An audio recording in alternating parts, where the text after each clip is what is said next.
On le dit. Allez, on va parler. Gilles Verdez est revenu. Quel bonheur. Monsieur Chouchou, là, il ferme bien sa gueule. Ça fait deux fois. Ça fait deux fois. Mais c'est son côté France Insoumise. J'ai dit monsieur. Il aime pas la contradiction. Exactement, Son côté c'est son côté France Insoumise. Petit despote en puissance. Je vous le dis, lui, c'est le chouchou. Monsieur Chouchou, j'ai dit monsieur. Donc, Très bien. Alors, il s'est passé, il s'est passé un truc de fou aujourd'hui à l'Assemblée nationale. Est-ce que vous pouvez nous raconter ça? Oui, on va revenir à la France Insoumise.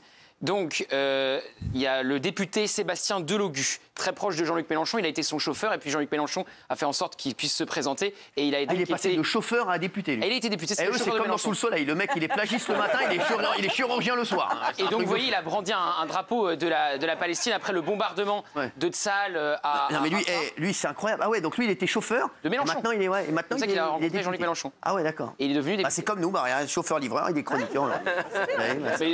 C'est la méritocratie républicaine, c'est un très beau parcours. Il ne faut pas être dupe de l'instrumentalisation de la France Insoumise, une fois de plus. Qui fait ça à quelques semaines des Européennes, qui savait très bien qu'en brandissant le drapeau, ça allait aboutir sur une exclusion de l'Assemblée.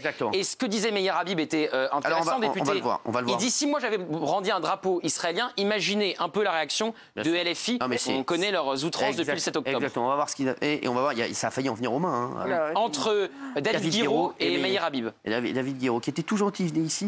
Franchement, sur CNews aussi, il était très heureux d'être là quand il n'était pas élu. Mais comme Antoine Léaumont, comme d'autres. Et puis une fois qu'ils sont élus, j'allais dire il vous chie dessus, mais ça dépasse un peu ma pensée. Vous pouvez le dire. Voilà, regardez, on va voir déjà la scène et puis vous allez voir ce qui se passe. Et vous ne pouvez pas faire abstraction des tirs quasi quotidiens, indiscriminés sur les territoires israéliens, quasiment tous les jours. La France va continuer, madame, la France...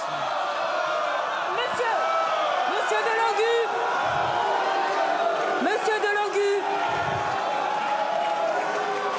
vous avez un rappel à l'ordre avec inscription au procès verbal jusqu'à saisine du bureau. C'est inadmissible. Allez, la séance est suspendue. Et on a écouté justement l'excellent Franck Riester, que j'adore. Il est très fort. Ministre du Commerce extérieur. Exactement, il est très bon, Franck Riester, que j'aime beaucoup d'ailleurs. Et donc là, on a l'impression d'être en classe encore. Alors justement, comprenez-vous que le député de la France Insoumise soit exclu 15 jours, ça s'est envenimé après, oui, non. Ensuite, ce qui s'est passé, c'est que il y a eu quelques minutes après, Alma Dufour et David Guiraud s'exprimaient devant les caméras concernant ce qui venait de se passer. Meyer Habib est venu interpeller les deux députés. Une violente altercation a explosé entre les deux députés. Regardez. Comment vous leur donnez la parole? À qui tu parles? À toi, je te parle. On n'a pas élevé le cochon ensemble, alors respecte un peu. C'est toi le cochon. T'es dans la boue du génocide. Tu sais quoi, la boue du génocide? Récupérer les otages, vous n'avez pas honte. Quelle apologie du génocide? Moi, je regrette la mort de tous les enfants. S'il y avait justice dans ce pays, vous serez poursuivi en justice, monsieur. Ne touchez pas, Je suis en pleine interview. Ne touchez pas. Qu'est-ce que vous allez me faire? Vous voyez ces gens-là, ces gens n'en ont rien à faire. C'est un scandale. Vous faites honte à l'Assemblée nationale. Ces gens n'en ont rien à faire de la bienséance. Palestiniens dans l'Assemblée, vous rien à faire. Ils sont des bonnes règles. Regardez-le. Ce monsieur est un porc. Il défend un génocide depuis le début. C'est un porc. Il a dit à l'Assemblée nationale que ça n'allait pas s'arrêter depuis le début. Ce monsieur est un porc. Il fait honte à la France. Il fait honte au pays. Voilà. Et on devrait tous avoir honte d'être représentés par des gens comme ça. Alors c'est très grave. Il traite un juif de porc. Et puis il le pousse. Mais hier, la vérité, il m'aurait poussé comme ça, il en mangeait une. Traiter un juif de porc. Mais déjà, il n'a pas à le pousser comme ça, c'est inadmissible de le pousser comme ça, excusez-moi. Bien sûr, mais David Guiraud, franchement, c'est très menaçant de le pousser comme ça, excusez-moi. En plus, il était plutôt... il lui disait que voilà, tous les enfants, qu'il était touché par la mort de tous les enfants. Alors que David Guiraud, qui a dit que lui aussi était touché par tous les morts, à Tunis, il a relativisé les horreurs du 7 octobre. Sûr, et ensuite, il a vu le film à l'Assemblée nationale des horreurs du 7 octobre et il a dit qu'il ne parlerait plus de la même manière, avec la même légèreté, des centaines de morts du 7 octobre. Donc en plus, lui, il n'est pas touché par toutes les victimes. Non, mais David Guiraud, de toute façon, c'est catastrophique. David Guiraud, de toute façon, il s'enlise chaque minute, à chaque fois qu'il prend la parole. David Guiraud, il était tout content d'être ici, je peux vous dire. C'était vraiment le premier qui venait. Sachez que, et je vous le dis, chers téléspectateurs, ne soyez pas dupes. Ce sont des imposteurs. Tous ces gens de la France Insoumise, que ce soit David Guiraud, Louis Boyard, la nouvelle, là, Ima Hassan. Comment elle s'appelle? Je ne sais plus qui. Il y a toute cette équipe. L'autre, la Panot, on n'en parle même pas. Ce sont des imposteurs qui venaient ici. Sachez-le, moi j'ai eu des scènes avec eux qui sont incroyables.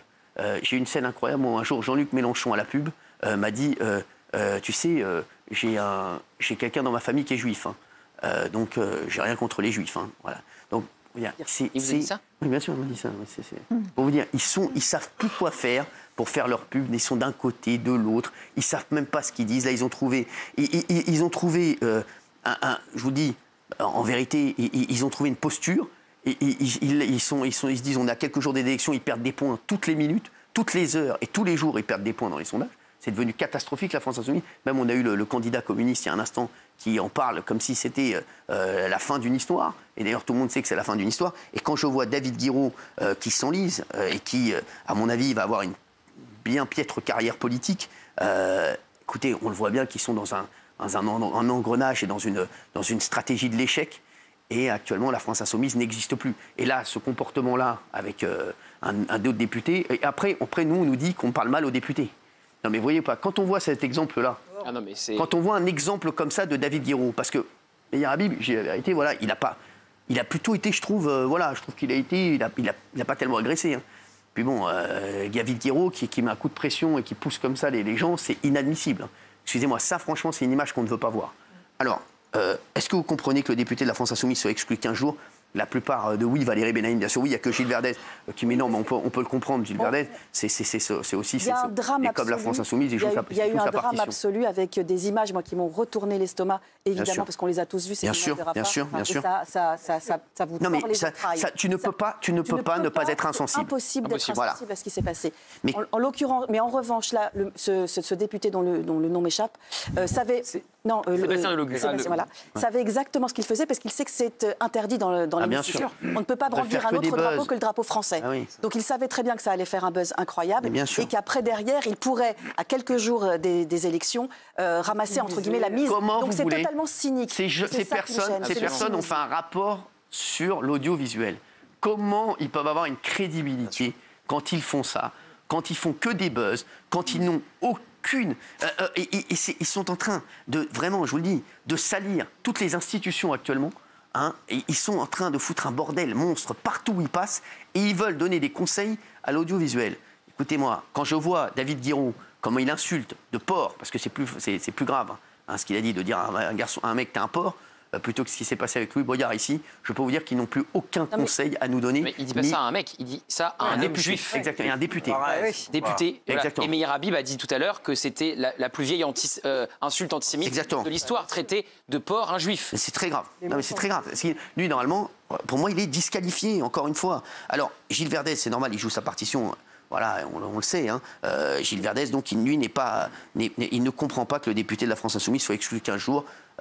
On vous écoute, Gilles Verdez. Je ne joue pas ma partition, mais pour moi, la sanction, elle est totalement délirante. Pour un salut nazi, il y avait eu un simple rappel à l'ordre. Rappel à l'Assemblée. Juste pour un député, La République En Marche. Rappel à l'ordre. Et là, privation des indemnités, la moitié pendant 2 mois, exclu 15 jours. Vous auriez fait quoi, vous?